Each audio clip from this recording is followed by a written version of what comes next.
Hey, what's going on? I've got a few minutes here on my break. I decided instead of going live, just 'cause I'm taking a walk around the job site, too many interruptions, I may not want to put it up. Thought I'd just talk here as is. Uh,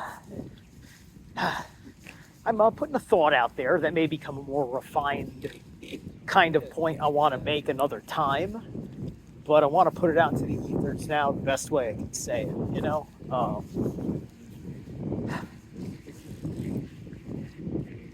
In our prehistory, we kind of think in terms of the idea that there was a quote, pagan time. A lot of people say in pagan times, etc., right? What they really mean by that is like pre-Christian, and people often say pre-Christian, which is much more accurate when you hear it that way, because although there wasn't a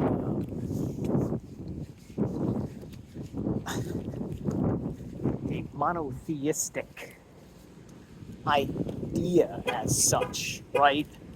There was maybe the religious ways of an empire or a nation, but as far as there ever being anything like Christianity or Islam, they took their beat from the Jewish religion, which because this particular religion predates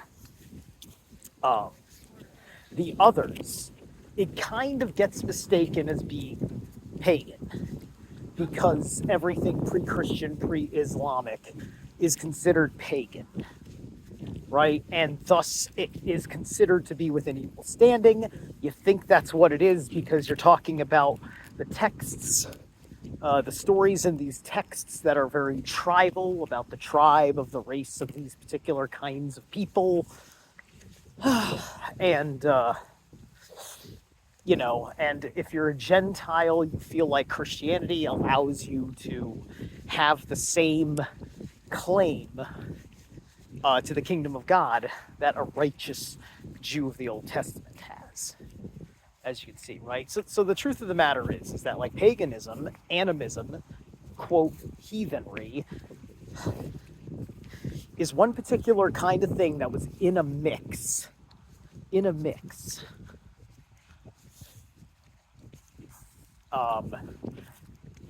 And our mindset has just been wrapped up in the religion of one particular empire that says that main dog religion, the religion that is the only one allowed to be acknowledged by your state, is one of the three Abrahamics,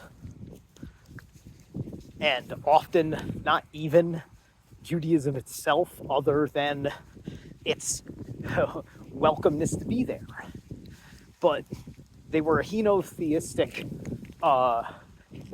tribal, like family line based cult in actuality, these guys, right? And you had other cults, right? You had people that are very much about their books. These are people of the book, the religious text and doctrine, right? This is why it's a religion.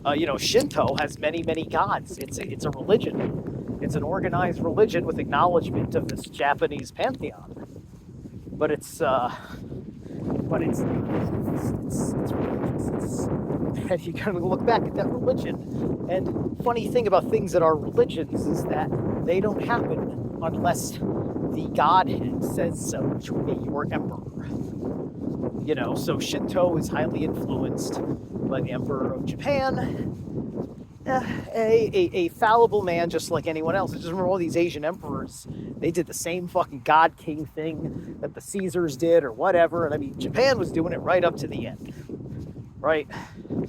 The only empires that didn't do that were these more religious ones, where you weren't allowed to be a god king. That was blasphemy, right? Unless you can prove that you are an incarnation of that God, right? You're looking for return of Jesus Christ, and then Christians are always thinking to themselves, "Baby Jesus was born somewhere," right? They're waiting. They're waiting. Like, has he turned 30 yet? Is he going to start his ministry? Like they said in the good book, right? But so no, there were other cults. Some of them were cults of of their scriptural books.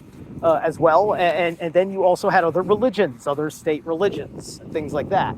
Like the Bacchus religion has a certain widespread aspect to it, and Bacchus and Dionysus, all this stuff, not as not a very predominant god in like Roman Greek pantheon, really, not super duper predominant.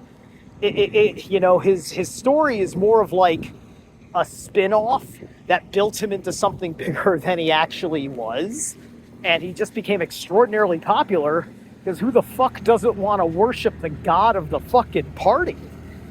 Any rational fucking person who doesn't want to fucking stick in the slump their entire fucking life is gonna enjoy the jovial aspects of various gods that they find to be appealing to their disposition, right? And it can and it challenges your feelings in the traditional world about physical relations and outside of the norms, within the taboo.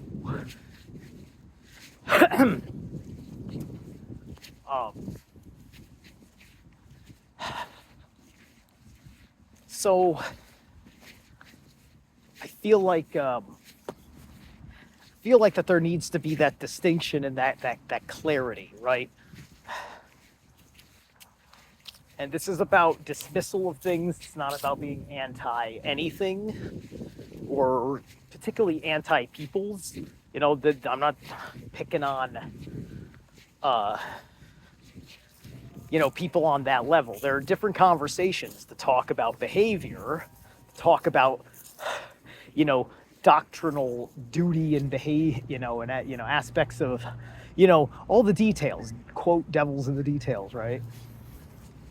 So, just want you to know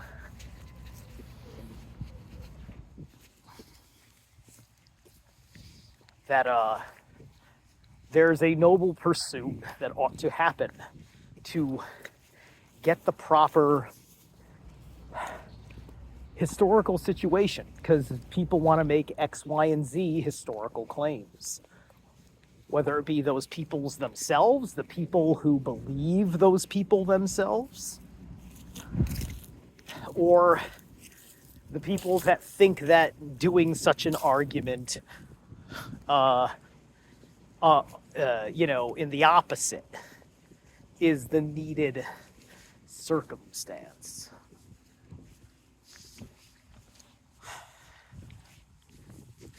And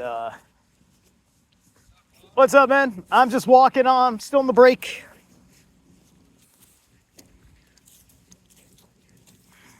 But yeah.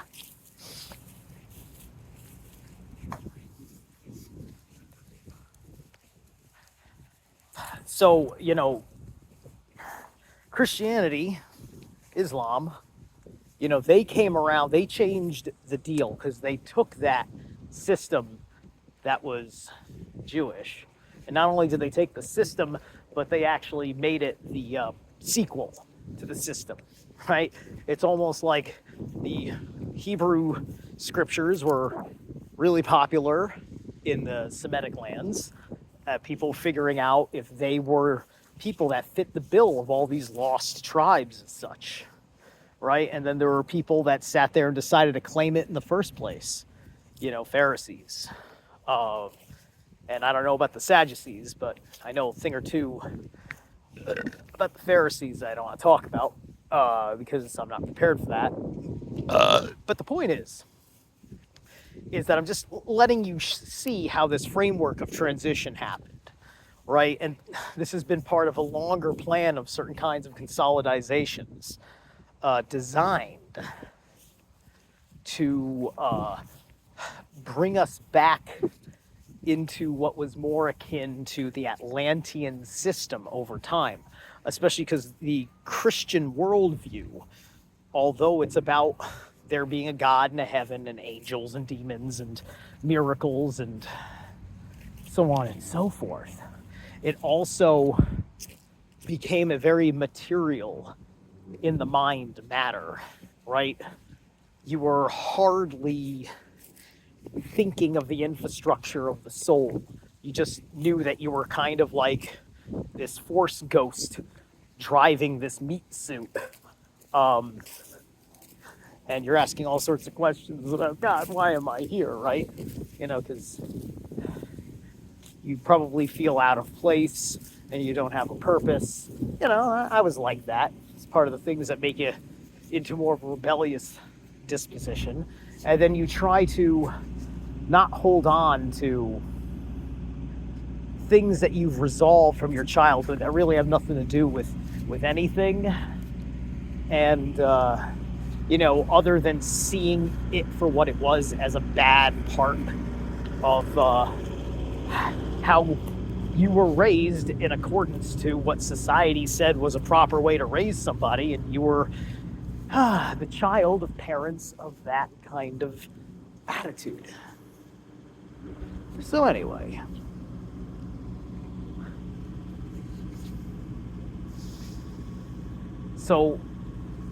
animism is the original because you see it within its very primordiality, and you don't have to abandon modernism and have it, but you do have to know